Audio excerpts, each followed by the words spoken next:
ॐ नमो भगवते वासुदेवाय।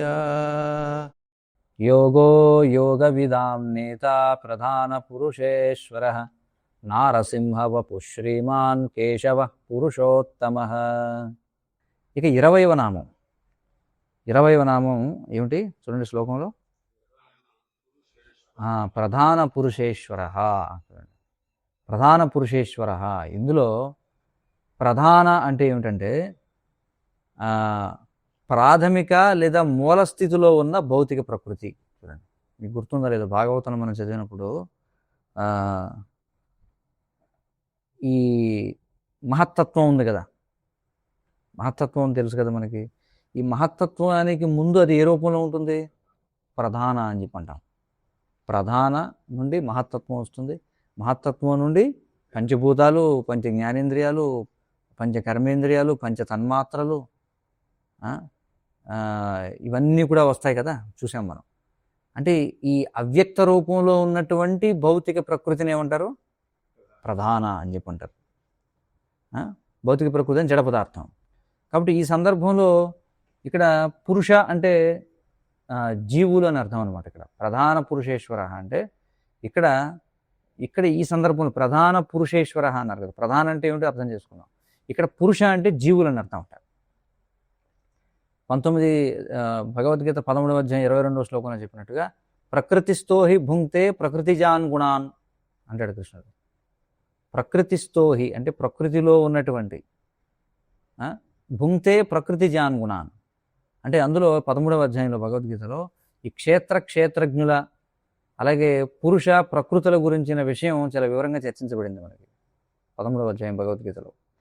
ఆ సందర్భంలో అక్కడ పురుష అంటే ఎవరు? జీవుడు అంటే జీవుడు అని అర్థం అనమాట. కాబట్టి ఈ భౌతిక ప్రపంచంలోని ప్రతి వస్తువు కూడా ప్రకృతి మరియు పురుషుల కలయికతో ఏర్పడింది, అంతే కదా. ఏదైనా సరే అంటే ప్రకృతి మరియు పురుషులు అంటే ఏమిటి? జడ పదార్థం మరియు జీవుల కాంబినేషన్. ప్రతిది కూడా ఈ రెండింటితోనే తయారైంది.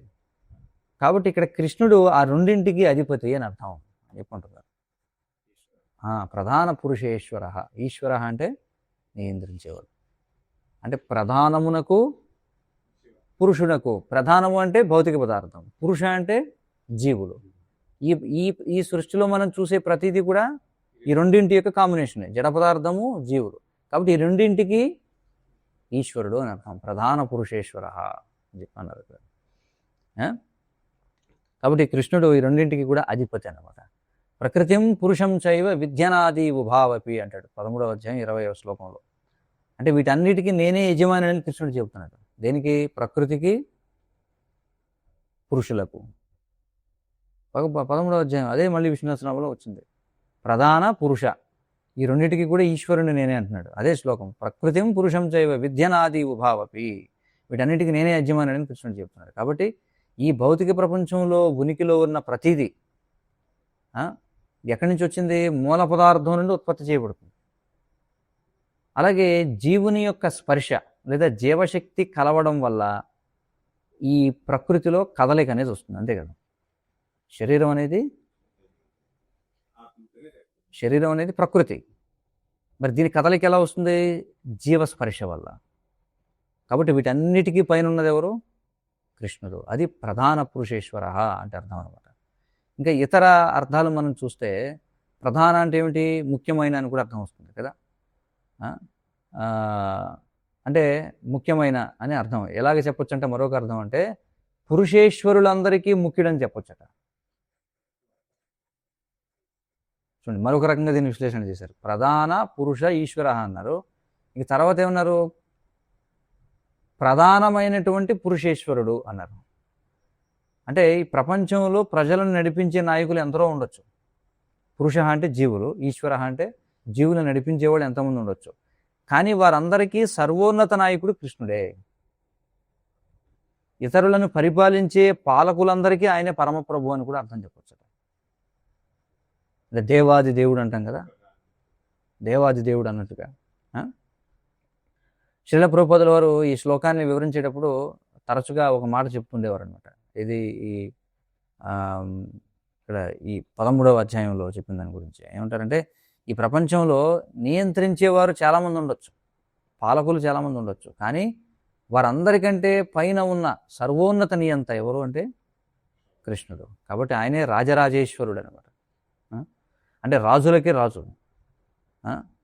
రాజులకు కూడా రాజులు ఉంటారు కదా, మనకి చక్రవర్తి అని అన్నాం అనుకోండి. చక్రవర్తి అంటే ఎవరు? అతని కింద ఎంతోమంది సామంత రాజులు ఉండొచ్చు అనమాట. ఆ సామంత రాజులందరికీ పైన ఒక చక్రవర్తి ఉంటాడు. కానీ వారందరికంటే పైన ఉన్నది ఎవరు? కృష్ణుడు అని ఈ నామం యొక్క అర్థం అనమాట. హరే కృష్ణ కృష్ణ కృష్ణ హరే హరే, హరే రామ రామ రామ హరే హరే.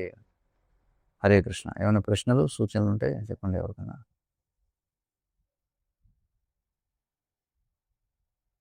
ప్రశ్నలు ఉన్నాయా? Hare Krishna Prabhu, I have one point. Yes. Prabhu, you explained about means the other kind of yoga means the yoga means linking it supreme. Hmm. So the Karma yoga, Jnana yoga, Ashtanga yoga, Dhyana yoga is said. Hmm. So as we say Karma yoga means linking with supreme. When we add karma, then it will be linking. We are linking with the supreme. So means how do we differentiate on this Karma yoga, Jnana yoga with Bhakti yoga? కర్మయోగము అంటే ఏమిటి? మనం కర్మ చేయాల్సిందే, ప్రతి ఒక్కళ్ళు పని చేయాల్సిందే కదా. కానీ ఆ పని యొక్క ఫలితాన్ని మనం కృష్ణుడికి ఇచ్చామనుకోండి, అప్పుడైతే కర్మయోగం అవుతుంది. అయితే ఈ పదాన్ని అనేక రకాలుగా వాడచ్చు. భక్తి యోగాన్ని కూడా కర్మయోగం అంటాం ఒక్కోసారి. భక్తి యోగాన్ని కూడా కర్మయోగ, క్రియాయోగ అంటారు. మళ్ళీ కర్మయోగం అనేది విడిగా కూడా చెప్తాం. మళ్ళీ అంటే ఒక వ్యక్తి పని చేస్తాడు, కానీ వాడికి నచ్చిన పని చేసి వచ్చిన ఫలితాన్ని కృష్ణుడికి ఇచ్చాడు అనుకోండి, వాళ్ళని కూడా కర్మయోగులు అంటారు. అందులో వాడి స్వార్థం ఉంది కదా, వాడికి నచ్చిన పని చేస్తున్నాడు. అలాగే జ్ఞానయోగం అంటే ఏమిటి? మనం అనేక రకాల విషయాలు చదువుతుంటాం, కానీ కృష్ణుడి గురించి చదివితే వాడికి జ్ఞానయోగం అంటారు. అయితే వాడు ఒకవేళ భగవంతుని యొక్క నిరాకార బ్రహ్మంలో ఐక్యమైపోవాలనుకున్నాడు అనుకోండి, అలాంటి వాడిని కూడా జ్ఞానయోగం అంటారు. సో ఒకే పదాన్ని రెండు సందర్భాల్లో వాడుతున్నాం. అలాగే ధ్యానయోగి అని చెప్పి అంటాం. ధ్యానయోగి అంటే ఎవరు? భాగవతంలో మనకు చెప్పబడింది ధ్యానయోగం అంటే ఏమిటో. హృదయంలో ఉన్నటువంటి ఆ యొక్క భగవత్ రూపాన్ని ఎలా ధ్యానం చేయాలో చెప్పారు. అది ధ్యానయోగం. ధ్యానము అంటే ఏకాగ్రత పెట్టడం, కానీ కృష్ణుడిపై ఏకాగ్రత పెడితే వాడిని ధ్యానయోగం అంటాం. మళ్ళీ ఈ ధ్యానయోగం ఇంకొక అర్థం కూడా ఉంది. ఏమిటది అంటే ఈ అష్టసిద్ధులను పొందడానికి కూడా కొంతమంది ధ్యానం చేస్తుంటారు కదా. సో వాళ్ళని అష్టాంగ యోగులను కూడా అంటారు.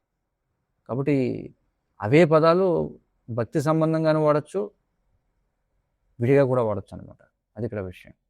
అర్థమైందా మీకు? Yes, so if they are concentrating on Krishna, that means it will become a Bhakti yoga or it No. will remain as Karma yoga?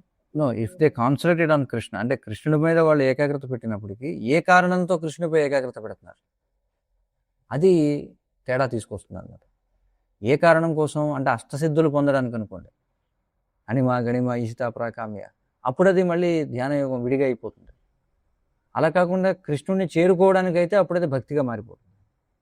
అలాగే జ్ఞానయోగం కూడా భగవంతుల్లో ఐక్యం కావడం కోసం వాళ్ళు కృష్ణుడి గురించి తెలుసుకుంటున్నారు అనుకోండి, అప్పుడు అది విరిగా అయిపోతుంది. అలా కాకుండా ఇప్పుడు మనం కూడా జ్ఞానం, ఇప్పుడు మనం చేసేది కూడా జ్ఞానయోగమే కదా, అవునా కదా. మనం కూడా విష్ణు సహస్రనామాన్ని చర్చిస్తున్నాం, ఇదంతా కూడా తత్వ వివేచన, కానీ ఇది భక్తితో కూడుకున్నట్టుంది. అలాగే కర్మయోగంలో కూడా అంతే.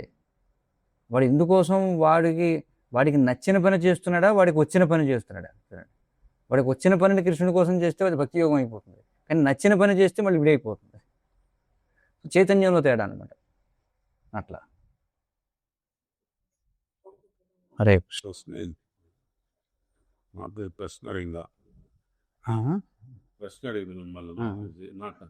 అచ్చా. ఆవిడ ప్రశ్న ఏమని అడిగారంటే, కర్మయోగము, జ్ఞానయోగము, అష్టాంగ యోగం గురించి ఇప్పుడు చెప్పుకున్నాం కదా. వాళ్ళు భక్తి యోగుల కంటే దిగువన ఉంటారు, వాళ్ళకి స్వార్థం ఉంటుందని. కానీ ఇవే మాటలు మనం యోగము అంటే భగవంతుడితో అనుసంధానం అంటాం కదా. మరి పనిని భగవంతుడితో అనుసంధానం చేస్తే అది మంచిదే కదా, ఉన్నతమైందే కదా, అధమైంది ఎలా అవుతుంది అని అడుగుతున్నారు. ఆ సందర్భంలో మనం చర్చిస్తున్నాం. ఇది రెండు రకాలుగాను వాడతారు ఈ పదాన్ని. హరే కృష్ణ. శ్రీ విష్ణు సహస్రనామ స్తోత్రం కీ జయ. పరమ పూజ్య భక్తి వికాస్ స్వామి మహారాజ్ కీ జయ. జగద్గురు శ్రీల ప్రభుపాద కీ జయ. వాంఛాకల్పతరుభ్యశ్చ కృపా సింధుభ్యో చ పతితానాం పావనేభ్యో వైష్ణవేభ్యో నమో